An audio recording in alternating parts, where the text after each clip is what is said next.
पहले हमारे पास एक भी सीट नहीं थी और 1% से कम वोट मिला था। आज एनडीए के साथ हमने सरकार बनाई राज्य की। आप अकेले बीजेपी को भी देखेंगे तो 3 सीट जीती है और 11.28% वोट शेयर हमारा हो गया है। तेलंगाना में 2019 में हमारे पास केवल 4 सीट थी, बढ़ के 8 हो गई। और वोटिंग का परसेंट अगर आप देखेंगे, वोट प्रतिशत, तो 35.8% हमको मिला। पिछले बार से 15.43% ज्यादा बढ़ा। उड़ीसा में केवल 8 सीट थी हमारे पास, वहां तो चमत्कारिक परिणाम आए हैं। 2024 में 20 सीट और 44.34% वोट बढ़ा है। केरला में एक भी सीट नहीं थी, वोट हमें मिले थे 13%। इस बार देखेंगे तो 16.68% और हमने वहां खाता खोला है। तमिलनाडु में एक भी सीट भले हमको ना मिली हो, लेकिन 11.24% वोट मिला है। ओवरऑल अगर आप देखेंगे तो भारतीय जनता पार्टी का वोट शेयर 36.60 है। एनडीए के साथ तीसरी बार लगातार पूर्ण बहुमत, स्पष्ट बहुमत प्राप्त करके हम सरकार बना रहे हैं। ये चमत्कार से कम नहीं है। ये कब कब हुआ है इस देश में। मैं मानता हूं कि नरेंद्र मोदी जी के प्रति श्रद्धा और विश्वास का प्रकटीकरण है ये। मध्य प्रदेश में भी और जहां क्लीन स्वीप किया है हमने, उन राज्यों में भी, और ओवरऑल पूरे देश में विपक्ष को प्रसन्न होने का कारण क्या है? कांग्रेस तो 100 का आंकड़ा नहीं पार कर पाई, और जब कांग्रेस ने 2004 में केवल 145 सीटें प्राप्त की थी तब सरकार बनाई है। तो कांग्रेस को खुश होने का कोई कारण नहीं है। हम स्पष्ट बहुमत में हैं, शानदार बहुमत में हैं, और मोदी जी के नेतृत्व में अब विकसित भारत का संकल्प पूरा होगा। लेकिन शिवराज जी, कांग्रेस खुश इसलिए है क्योंकि पिछले 2 चुनावों में राजस्थान में आपकी क्लीन स्वीप थी, इस बार कांग्रेस ने सेंध डाल दी है और लोकसभा में कम से कम 11 या 12 सीटें कांग्रेस की राजस्थान में आई है। उत्तर प्रदेश अगर आप देख लें, जो गढ़ बन गया था भारतीय जनता पार्टी का, वहां पर इतनी बड़ी सेंध लगी है कि 37 सीटों पर तो समाजवादी पार्टी है, अखिलेश यादव जी की पार्टी है, और कांग्रेस को भी एक रिवाइवल का एक मौका मिला है, जहां लगभग 6-7 सीटें कांग्रेस को उत्तर प्रदेश में मिली हैं। मैं पूछना चाहती हूं, क्या ये चिंता का विषय नहीं है? और चुनाव के दौरान बार बार ये कहा जा रहा था कि आरएसएस के काडर नाराज हैं, बीजेपी का कार्यकर्ता नाराज है, कहीं ना कहीं ये सामने उभर कर नहीं आया? भारतीय जनता पार्टी के कार्यकर्ताओं ने जबरदस्त परिश्रम किया है। पीएम श्रीमान नरेंद्र मोदी जी के पीछे न केवल पार्टी के कार्यकर्ता बल्कि देश खड़ा है। सीटों में घटबड़ हो सकती है, कई जगह हम बढ़े भी हैं, कुछ जगह, ये तो लोकतंत्र का आनंद है।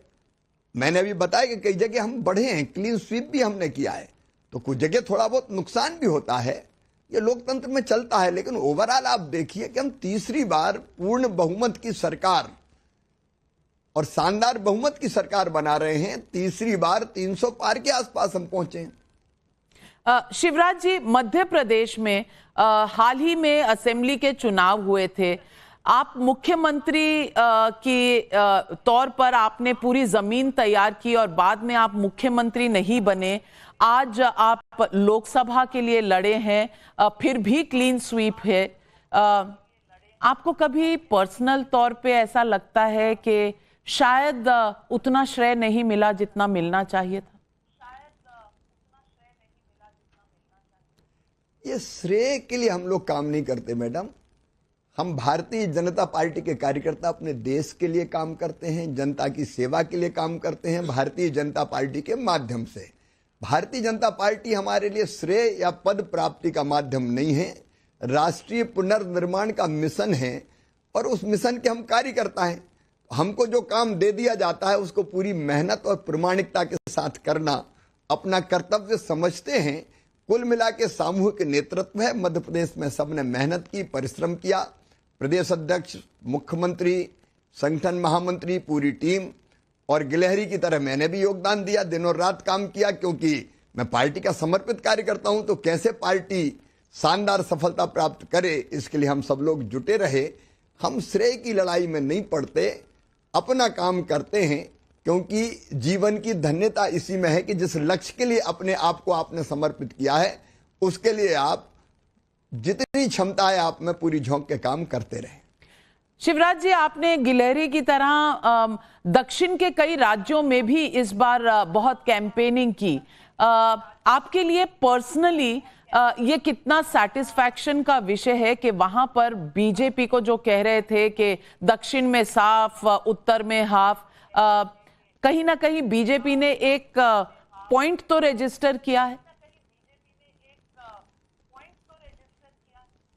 मेरे लिए ये बहुत आनंद का विषय है, भाव विभोर करने वाला है कि तेलंगाना में आप देखिए हमने शानदार प्रदर्शन किया है, आंध्र में हमने टीडीपी के साथ, एनडीए के साथ मिलकर सरकार बनाई, हमारा वोटिंग परसेंटेज काफी बढ़ा है।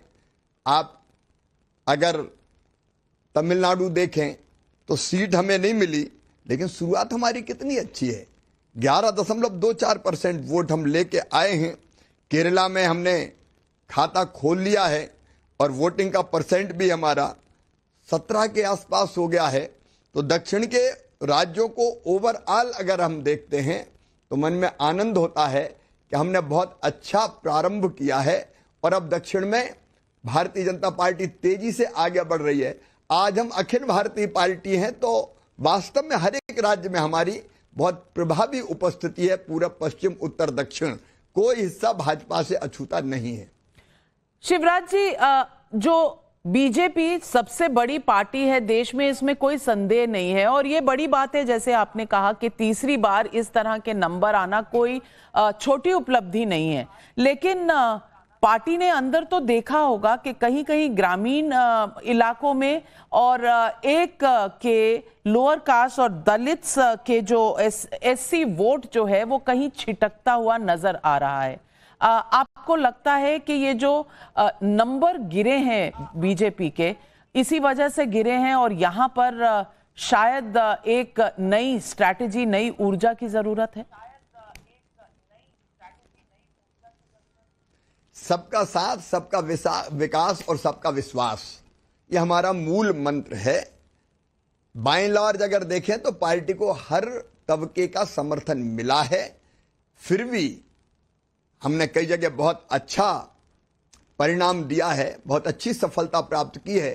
कुछ जगह अगर कहीं कोई कमी हुई है तो उसके बारे में पार्टी गंभीरता से देखेगी, सोचेगी।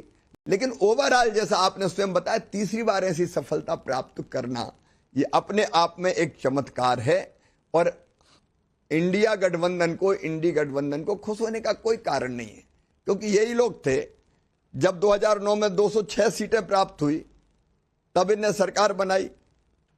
अगर 2004 में मैंने 145 सीट का आपको बताया, 1991 में भी देखें तो 232 सीट कांग्रेस को मिली थी। तो हमारी सीट तो उससे कहीं बहुत ज्यादा है। इसलिए ये भी पहली बार हुआ है कि हम इतनी सीटें बहुमत प्राप्त करने के बाद, अगर केवल बीजेपी की सीट देखें तो इतनी सीटें हमने प्राप्त की है। लेकिन अगर कहीं कोई कमी रही है किसी राज्य में तो उसका विश्लेषण करेंगे। कई जगह हम बढ़े हैं, कई जगह हमने क्लीन स्वीप किया है, कई जगह थोड़ी सीटें घटी है, तो उसका पूरा विश्लेषण पार्टी करती है, करेगी। शिवराज जी, आपको लगता है कि जिस तरह एक मेजॉरिटी सरकार 2014-2019 से चल रही थी, शायद उसका एक तरीका, एक स्टाइल अब बदलेगा, क्योंकि अब कोalition की सरकार आएगी और जब अलायंस पार्टनर साथ होते हैं तो कैलकुलेशंस और केमिस्ट्री थोड़ी अलग होती है। आपको इसका बहुत एक्सपीरियंस है, आप इतने दिनों से बीजेपी में हैं, आपने कई सरकारें देखी हैं। आपको क्या लगता है, स्टाइल बदलेगा जो सरकार है दिल्ली में? कि मोदी जी देश के लिए काम कर रहे हैं, उनका संकल्प है विकसित भारत का निर्माण। एक बड़े लक्ष्य के लिए मोदी जी काम कर रहे हैं और हमारे जो सहयोगी हैं वो भी उस लक्ष्य के लिए समर्पित है। मोदी जी के नेतृत्व में सबका विश्वास है, एनडीए पार्टनर्स भी, उनके नेता भी मोदी जी है और मोदी जी अनंत शक्तियों के भंडार हैं। देश के लिए जो सोचते हैं वो केवल आज का नहीं सोचते, 2047 का भारत कैसा होगा इसके बारे में वो सोचते हैं। तो सब मिलकर काम करेंगे, कड़े और बड़े फैसले भी होंगे जैसे प्रधानमंत्री जी ने स्वयं कहा है। और मैं समझता हूं कि जो देश के कल्याण की, देश के विकास की जो स्टाइल थी, जन कल्याण की, गरीब कल्याण की जो स्टाइल थी, उसको बदलने का कोई सवाल ही नहीं है। एक मजबूत सरकार, एक दृढ़ संकल्पित सरकार, देश को तेजी से आगे बढ़ाने वाली सरकार, बड़े और कड़े फैसले लेने वाली सरकार ही चलेगी। शिवराज जी, आप अपने लिए क्या देखते हैं? अब आप सांसद हैं, सांसद के तरीके से आप अपने आप को कहां देखते हैं? मंत्रालय में देखते हैं? किस मंत्रालय में आप काम करना चाहेंगे? आपकी रुचि किन चीजों में है? आप अपने लिए क्या सोचते हैं? मेरी रुचि मैडम केवल भारतीय जनता पार्टी के माध्यम से जनता की और देश की सेवा करने की है। जैसा मैंने निवेदन किया था कि कार्यकर्ता के नाते जो ड्यूटी पार्टी देती है उसको बेहतर ढंग से करने की कोशिश है। जब तक हमारी सांस चलेगी, पार्टी के माध्यम से पार्टी जो काम देगी देश के लिए, अपने समाज के लिए, करते रहेंगे। मैं एक बात मानता हूं कि मैं सांसद तो पक्का हूं, तो सांसद के रूप में विकसित भारत के लिए विकसित विदिशा बनाने में अपने आप को झोंकूंगा। कई बार मनुष्य मैडम जो होता है उस काम को ठीक नहीं कर पाता, नहीं करता, और जो नहीं होता वो बनने की सोचता है, तो उसमें जो होता है वो भी ठीक से नहीं कर पाता। इसलिए मेरा मानना यह है कि मैं अब सांसद रहूंगा तो सांसद के नाते काम करूंगा। पार्टी कोई काम देगी तो उस काम को पूरी प्रामाणिकता के साथ करूंगा, क्योंकि वो केवल पार्टी का नहीं, मेरे लिए देश का काम होगा। शिवराज जी, हमसे जुड़ने के लिए, बात करने के लिए बहुत बहुत धन्यवाद। स्वागत है आपका दिल्ली में, संसद में, नेशनल मीडिया के पास, और बस यूं ही मिलते रहेंगे और बात करते रहेंगे।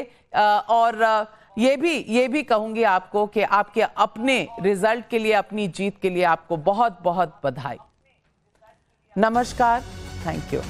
तो group editor in chief Navika Kumar से आप शिवराज सिंह चौहान की एक्सक्लूसिव बातचीत सुन रहे थे। और नवनिर्वाचित सांसद हैं शिवराज सिंह चौहान, मध्य प्रदेश के पूर्व मुख्यमंत्री रहे कई सालों तक। अब विपक्ष के खुश होने का कारण क्या है, पूछते नजर आ रहे हैं। शिवराज सिंह चौहान का कहना है कि कांग्रेस के पास खुश होने का कोई कारण नहीं है, ये लोकतंत्र का आनंद है। मध्य प्रदेश में सभी ने मेहनत की, हम श्रेय की लड़ाई में नहीं पड़ते। शिवराज सिंह चौहान ने कहा कि सीटें हमें नहीं मिली, लेकिन हमारी शुरुआत अच्छी रही है। सबका साथ, सबका विकास, सबका विश्वास हमारा मूल मंत्र था और रहेगा। जहां भी कमी रही है उसका विश्लेषण किया जाएगा। तो शिवराज सिंह चौहान अब विदिशा से सांसद चुने गए हैं, और बीजेपी में आगे उनका क्या रोल होगा, पार्टी में, संगठन में या फिर केंद्र में, इस पर उन्होंने खुलकर बातचीत की टाइम्स नाउ नवभारत से। और मध्य प्रदेश में जो क्लीन स्वीप बीजेपी को मिला है, जो जीत मध्य प्रदेश में मिली है, वो एक बड़ा फैक्टर रहा है बीजेपी के आंकड़ों में कंट्रीब्यूट करने का, और इसका श्रेय कहीं ना कहीं शिवराज सिंह चौहान को जाता है। और कहते हैं कि ये श्रेय की लड़ाई नहीं है। मध्य प्रदेश में खासतौर पर 29 में से सोचिए 27 सीटों का अनुमान लगाया गया था, लेकिन 29 की 29 सीटें शिवराज सिंह चौहान ने जीती हैं। कमलनाथ का हारना भी यहां से बीजेपी की एक बड़ी जीत मानी जाती है।